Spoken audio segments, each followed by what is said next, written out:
Hello dear friends, अपना पीडिया के अंदर ही नेक्स्ट टॉपिक है यूनिट हाई रिस्क न्यूबॉर्न के अंदर ही नियोनेटल सीपीआर। ठीक है। और नियोनेटल जो मतलब सीपीआर है उसकी 4 गाइडलाइन है। ठीक है। सीपीआर की कितनी गाइडलाइन है? 4 गाइडलाइन है। एक है नियोनेटल सीपीआर, नेक्स्ट है इन्फेंटल या इन्फेंट सीपीआर, इन्फेंट के अंदर जो सीपीआर देंगे वो, एक है चाइल्ड सीपीआर और एक है एडल्ट सीपीआर। ठीक है। 4 गाइडलाइन कौन कौन सी है और चारों अलग अलग होंगी। ठीक है।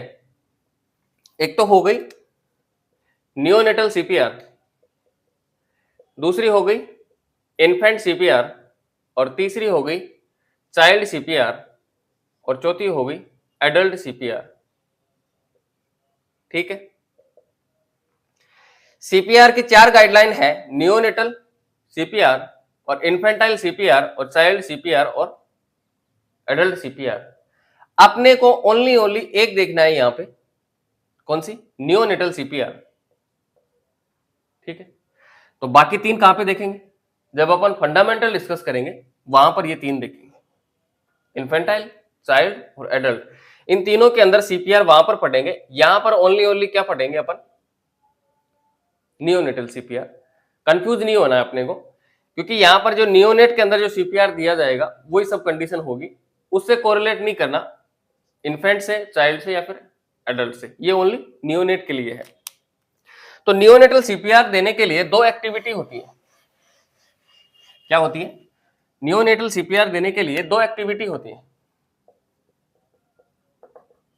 कौन कौन सी हो सकती है? पहली,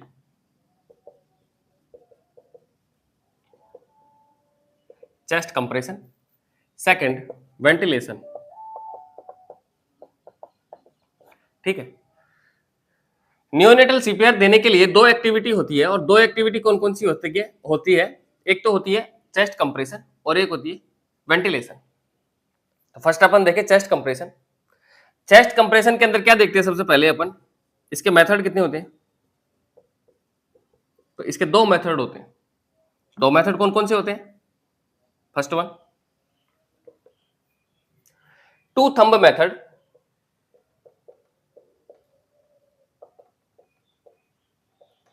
एंड सेकंड होता है to finger method.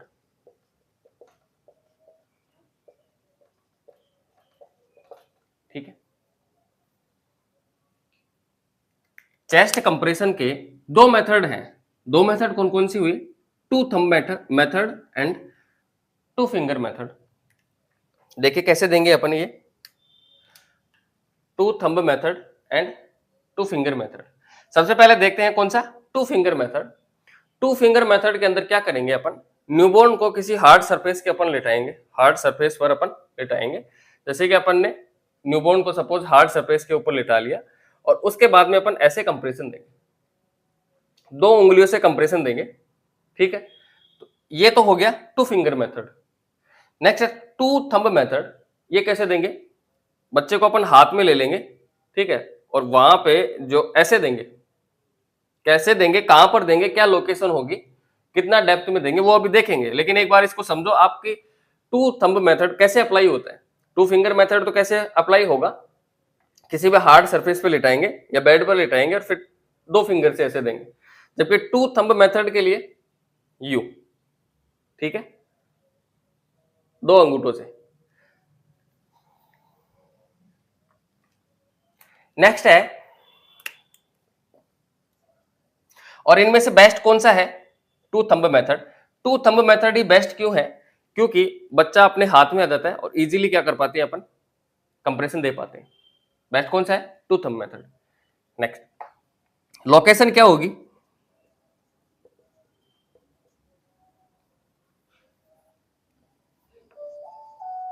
Lower third of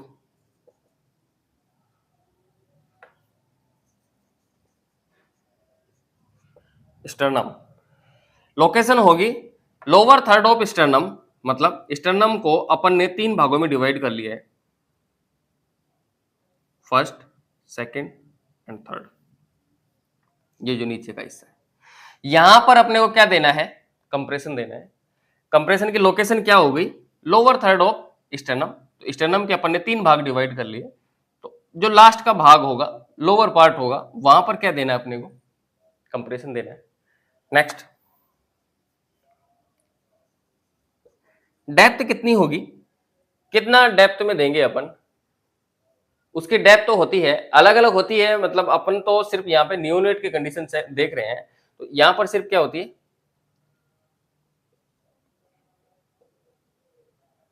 1/2 to 3/4 inches, ठीक है। आधा से पौन इंच अपन क्या करेंगे, डेप्थ रखेंगे, किसकी, कंप्रेशन की, ठीक है। ज्यादा नहीं रखना है, ऐसा नहीं रखना है अपने को 2 इंच देना है, 2 इंच देंगे तो क्या होगा, उछलट जाएगा, ठीक है। नेक्स्ट, कितने नंबर देंगे, नंबर ऑफ कंप्रेशन कितना होगा, नंबर ऑफ कंप्रेशन कितना होगा, तो 1 मिनट के अंदर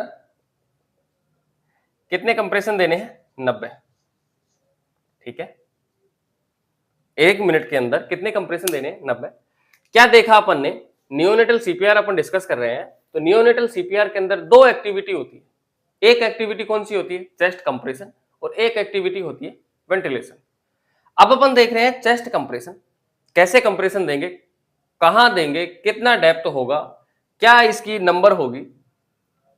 तो चेस्ट कंप्रेशन है, उसके 2 मेथड हैं, एक तो है 2 थंब मेथड, एक है 2 फिंगर मेथड। 2 थंब मेथड मतलब क्या होगा, बच्चे को अपन हाथ में लेंगे और ऐसे देंगे, ठीक है, 2 अंगूठों से, ठीक है। और है 2 फिंगर मेथड। 2 फिंगर मेथड के अंदर क्या करेंगे, अपन हार्ड सरफेस पे लिटाएंगे, यहाँ पे नहीं लिटाएंगे हार्ड सरफेस के ऊपर, यहाँ पे हार्ड सरफेस के ऊपर लिटाएंगे, और फिर 2 फिंगर से अपन क्या देंगे, कंप्रेशन देंगे। बेस्ट कौन सा होगा, 2 थंब मेथड। नेक्स्ट, लोकेशन क्या होगी, lower third of the sternum. Sternum के 3 भाग डिवाइड कर लेंगे, जो लोअर पार्ट होगा वहां पर देना है अपने को कंप्रेशन। डेप्थ कितना होगा, 1/2 से 3/4 इंच, ठीक है। 1/2 to 3/4 इंच, इतनी डेप्थ होनी चाहिए, ज्यादा नहीं देनी है, कम भी नहीं देनी है, अप्रोक्स इतनी देनी है। नेक्स्ट, 1 इंच में कितना सेंटीमीटर होता है, 2.5 सेंटीमीटर होता है, ठीक है। नंबर ऑफ कंप्रेशन, 1 मिनट के अंदर 90 कंप्रेशन देने हैं, ठीक है। कंप्रेशन जब पूछे 1 मिनट के अंदर कितने देने हैं, 90 कंप्रेशन देंगे। तो ये था चेस्ट कंप्रेशन। नेक्स्ट है वेंटिलेशन। अब वेंटिलेशन के अंदर क्या मेथड होंगे और 1 मिनट के अंदर कितने वेंटिलेशन देने होते हैं, ठीक है। तो वेंटिलेशन के अंदर वेंटिलेशन दिया जाता है बैग एंड मास्क के थ्रू, किसके थ्रू, बैग एंड मास्क के थ्रू वेंटिलेशन दिया जाता है। बैग बोले तो अंबू बैग एंड मास्क के थ्रू वेंटिलेशन दिया जाता है। नेक्स्ट, 1 मिनट के अंदर कितने वेंटिलेशन दिए जाते हैं, 30 वेंटिलेशन दिए जाते हैं। 1 मिनट के अंदर कंप्रेशन कितने थे, 90। 1 मिनट के अंदर वेंटिलेशन कितने, 30। कौन से केस में, नियोनेटल सीपीआर केस में, ठीक है। अब अपने को देखना है कंप्रेशन और वेंटिलेशन के रेशियो क्या होगा।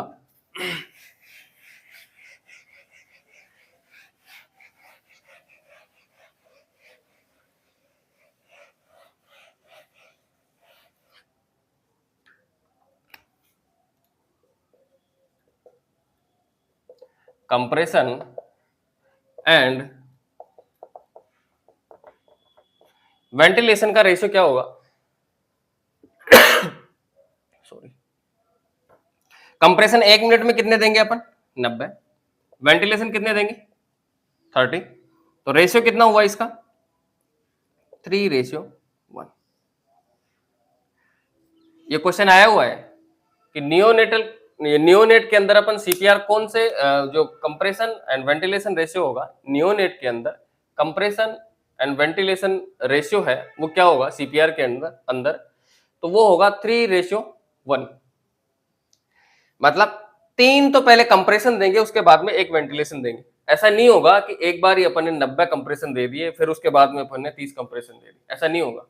पहले अपन क्या करेंगे, 3 कंप्रेशन देंगे, उसके बाद में एक वेंटिलेशन देंगे, फर्दर ये प्रोसेस आगे चलेगी। ठीक है, तो ये था कंप्रेशन एंड वेंटिलेशन रेशियो। अब आती है ड्रग थेरेपी इन neonatal CPR.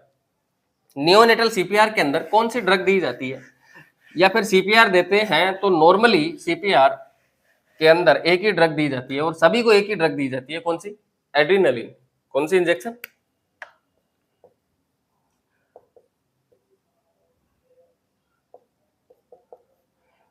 Drug therapy during CPR,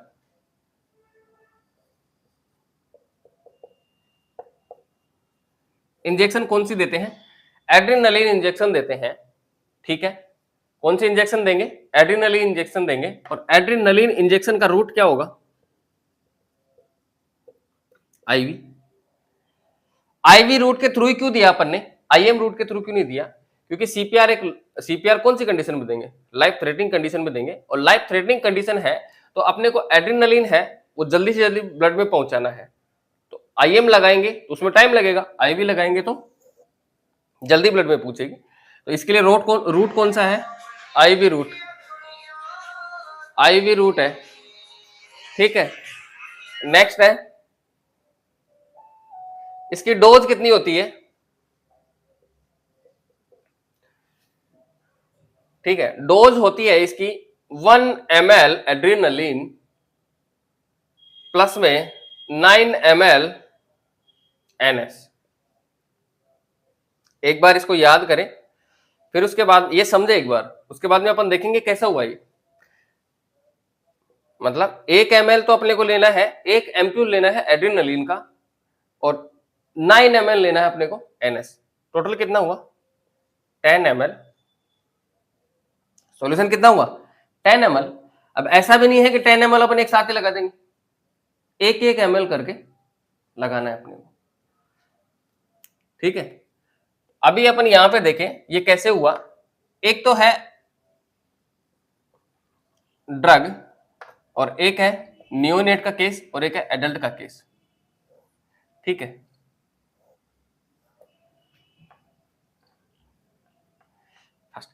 adrenaline का इंजेक्शन एक एम्प्यूल के अंदर कितना ml आता है? एक एम्प्यूल के अंदर 1 ml हो गया। एक एम्प्यूल के अंदर 1 ml है, और इस 1 ml की डाइल्यूशन या फिर कंसंट्रेशन कितनी होती है? 1:1000। जो एड्रीनलिन का जो एम्प्यूल होता है वो किस रेशियो के अंदर प्रेजेंट होता है? उसके अंदर एड्रीनलिन किस रेशियो में प्रेजेंट होती है? 1:1000 के में प्रेजेंट होती है।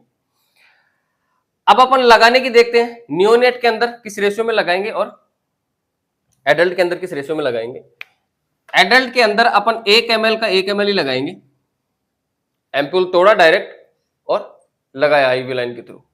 ठीक है, मतलब एडल्ट के अंदर ये दोनों क्वेश्चन आए हुए हैं कि नियोनेट के अंदर किस डाइल्यूशन वाला या किस कंसंट्रेशन वाला एड्रेनालिन यूज करते हैं, और एडल्ट के अंदर किस डाइल्यूशन या किस कंसंट्रेशन वाला एड्रेनालिन यूज करते हैं। जोधपुर एम्स के अंदर आया हुआ क्वेश्चन है। ठीक है, तो 1 ml अपने को क्या करना है, मतलब 1 ml मैं बोल सकता हूं 1 एम्प्यूल लेना, उसको तोड़ के अपने को लगाना है डायरेक्ट। तो किस रेशियो में होगा ये? 1:1000 में। ठीक है, 1:1000 में अपने को किसको लगाना है? एडल्ट को लगाना है। या मैं बोल सकता हूं एडल्ट के केस में एड्रेनालिन किस रेशियो में होगा? इसमें। नेक्स्ट है नियोनेट के केस में अपने को डायरेक्ट इस रेशियो में नहीं लगाना है। ठीक है, डायरेक्ट इस रेशियो में नहीं लगाना है, इसको अपने को पहले डाइल्यूट करना पड़ेगा। जो ये कंसंट्रेशन है इस कंसंट्रेशन को अपने को डाइल्यूट करना पड़ेगा। ठीक है, कैसे करेंगे? 1 ml एम्प्यूल लिया अपन ने, वही बात 1 ml अपन ने एम्प्यूल लिया, एड्रेनालिन ली अपन ने, और उसके अंदर अपने को मिलानी है 9 ml NS।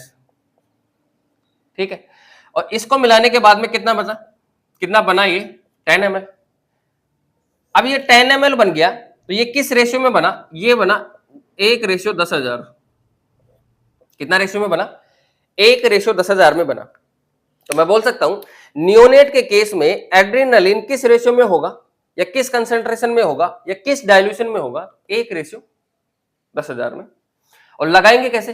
10 ml डायरेक्ट थोड़ी ना लगा देंगे भाई, अपन ने डाइल्यूट कर लिया, 1 ml एम्प्यूल लिया और 9 ml NS लिया, अपना सॉल्यूशन बन गया 10 ml का, तो डायरेक्ट अपन 10 ml IV लाइन के थ्रू दे देंगे?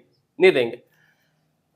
उसको देने के लिए अपन 1 ml करके देंगे, एक बार में 1 ml देंगे, नेक्स्ट फिर 1 ml देंगे, ठीक है। तो ये था drug therapy during neonatal CPR।